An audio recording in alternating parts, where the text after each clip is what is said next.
Evil Dead Burns. I saw it this past Saturday, and I have to say, it was a good addition to the Evil Dead franchise. But just off the bat, I'm gonna say it's hard to compete with Evil Dead Rise. Because Evil Dead Rise did so many things perfectly. And I give that movie, Evil Dead Rise, a 9 out of 10. And it's hard to follow up with that because that movie was so good. And the opening scene was perfection. It's one of the best opening scenes of any horror film. And I think it's hard to compete with something that was done so well and trying to top it. And I have to say, Evil Dead Burns is not as good as Rise, but it's a good addition to the franchise. So if you're a fan of Evil Dead Burns, did I say Rise when I was supposed to say Burns? Whatever. I'm not editing this. Evil Dead Burns is not as good as Evil Dead Rise, but it's a good addition to the franchise. Um, some pros and cons. Let's just go into it. This might be a spoiler review, so if you haven't seen the movie, watch it, then come back. But here's some good things about the movie. The cinematography is great. They use a lot of depth of field. The opening scene is shot in a way where it's it's horrific, but in many ways very artistic. There's scenes where it looks like a painting. Like it's there's a lot of nature, trees. It's like if Bob Ross was really depressed and emo, he could paint some of the pictures in this movie. Photography, the setting of the movie is great. Um, the opening was good. It's a solid opening for any Evil Dead movie, but nothing will ever top the Evil Dead Rise opening sequence. But you know, let's just accept that that opening in Evil Dead Rise will never ever be topped. So that's sort of a great thing, but also it sort of ruins your expectations for the other films.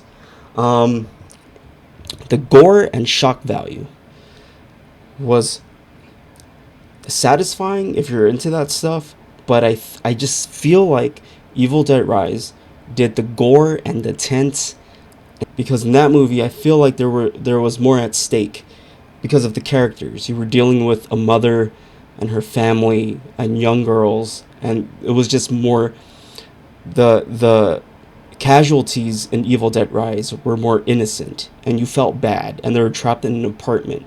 So when you're watching it, you could kind of visualize yourself in that apartment. I feel like it was more closed off, and to me, it was more terrifying. Here, I felt like it. This felt like a Resident Evil Village movie because of the setting and the characters. One of the characters looks like Bill Burr. To me, it looked like Bill Burr, and I just kept visualizing like some hillbilly from Resident Evil Village, uh, and I just felt like if this was a Resident Evil movie, people would like it as a Resident Evil movie. Um, but I think the Bill Burr villain was a highlight of the movie. I think that was a great villain, especially the dog. This is a spoiler, but one of the most gruesome scenes in the movie is he's eating dinner as he's getting infected and possessed, and then eventually he just starts getting angrier and angrier, and the dog is like bothering him, and then he takes a fork and stabs the dog, and that's like one of the worst scenes in the movie. Worse in a good way, if you get what I mean. It's like horrific and disgusting and horrifying.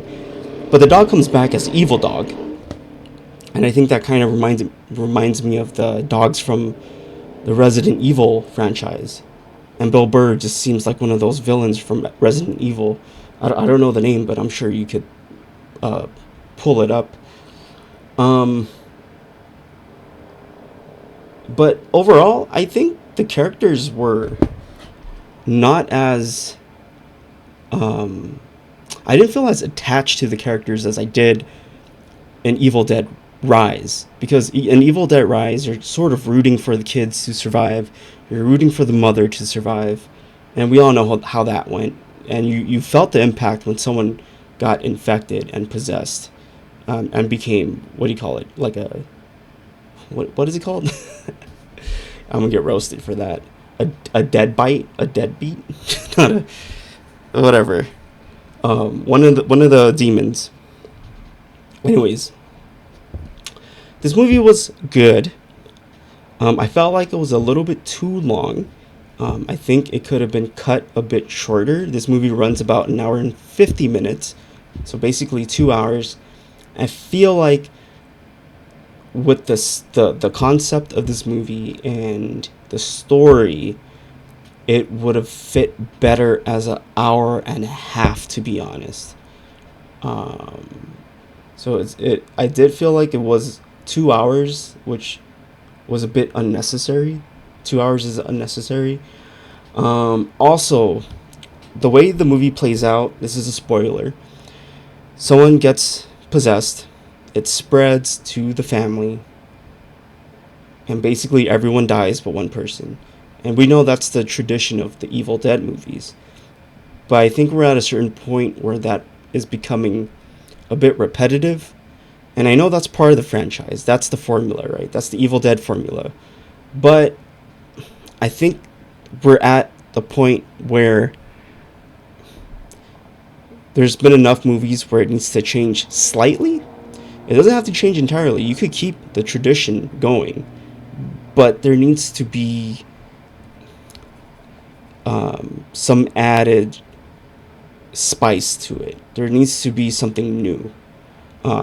This movie feels, even though this movie is disturbing, gory, horrific, in a way, it feels like a safe Evil Dead movie where they took what worked before and recycled the template and just added new details, which works. It did work. But it felt like it was missing a little bit of magic. That's all I felt as I was watching the movie. But it's not a bad movie. Good execution. Overall, a good addition to the film. Just not as magical. And it didn't feel as passionate as Evil Dead Rise did. So I'm going to give it a 7 out of 10. That is my review of Evil Dead Burns. If you like horror, go see it. It deserves a ticket to the theaters. And I give it a thumbs up. And I can't wait for Evil Dead Wrath, which will be a prequel.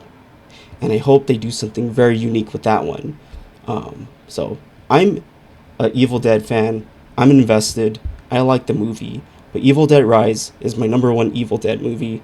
And it's hard to beat. So I'm waiting for them to surprise me. Anyways, I hope this movie review was insightful.